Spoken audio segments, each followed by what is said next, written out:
Hello everyone ဒီနေ့ဒီညတလမှာစပင်လူလာနဲ့ပတ်သက်ပြီးတော့ပြပြချင်တာပေါ့နော်။ဒီကတော့အရင်ကြည့်ပါဦး။ personal sharing လုပ်ပေးခြင်းပဲပေါ့နော်။အဲ့တော့ဒီမှာစပင်လူမယ်ဆိုလို့ရှိရင်စပင်ကအနည်းဆုံး25သို့မဟုတ်30 cm ရှိရမယ်။သူတို့က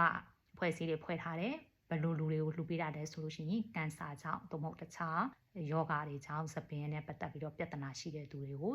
သူတို့ကနေတဆင့်ပြန်လှူတာပေါ့နော်အဲ့တော့နယ်သာလန်တွင်းကလူတွေကိုလည်းလှူတာဖြစ်နိုင်တယ်တခြားနိုင်ငံတွေကလူတွေကိုလည်းလှူတာဖြစ်နိုင်တယ်ပေါ့နော်အဲ့တော့အဲ့ဒီသူတွေကိုစာတိုက်ကနေတဆင့်လှမ်းပြီးတော့လှူလို့ရတယ်တချို့အဖွဲ့ကကြတော့ကိုယ်တိုင်တော့ပို့လို့ရတယ်ပေါ့နော်အဲ့တော့စပင်းလှူမယ်ဆိုရင်သူမှာတတ်မှတ်ချက်တွေရှိတယ်တချို့အဖွဲ့စီက25 cm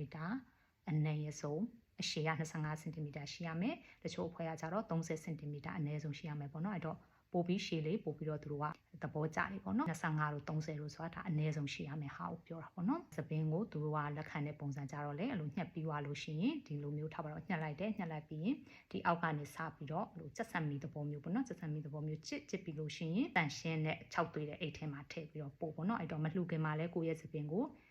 လျှော်ရမယ်ပြီးအရန်အနံ့ပြင်းတဲ့ရှမ်ပူတွေတခြားဒီ styling product တွေမသုံးနဲ့ပေါ့နော်ပြီးရင်အဖျားနှစ်ခွာတွေဖြစ်နေတာတွေပျက်စီးနေတဲ့ဟာတွေဆိုရင်သူတို့လက်မခံဘူးပေါ့နော်အဲတချို့ဖွဲ့တွေကကြတော့စပင်ဖြူနေတာပါညာဟုတ်လက်မခံဘူးတချို့ဖွဲ့ကကြတော့လက်ခံတယ်ဆေးဆူထားတဲ့စပင်ကိုလည်းလက်ခံတယ်အဲတော့ဒီနေ့မှာတော့စပင်လူတဲ့အကြောင်းနဲ့ပတ်သက်ပြီးတော့ sharing လုပ်ပေးခြင်းဖြစ်ပါတယ်ကြည့်ကိုစပင်လူခြင်းနဲ့ဆိုလို့ရှိရင်